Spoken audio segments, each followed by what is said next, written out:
ఆస్తి కోసం కూతురిని చంపి నదిలో పాతిపెట్టింది సవతి తల్లి.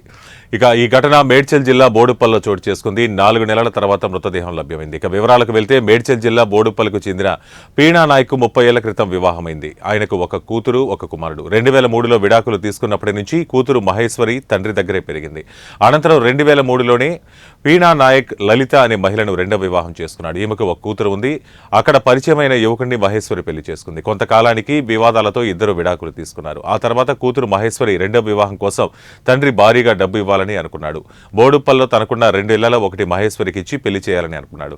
దీంతో ఆస్తి పోతుందని సవతి తల్లి లలిత తన మరిది సిఆర్పీఎఫ్ జవాన్ బానోత్ రవి అతడి స్నేహితుడు వీరన్న కలిసి మహేశ్వరిని చంపాలని పథకం వేశారు.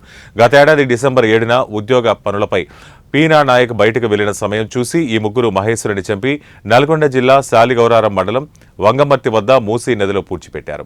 తండ్రి ఫిర్యాదుతో దర్యాప్తు చేసిన పోలీసులు హంతకులను అరెస్టు చేశారు.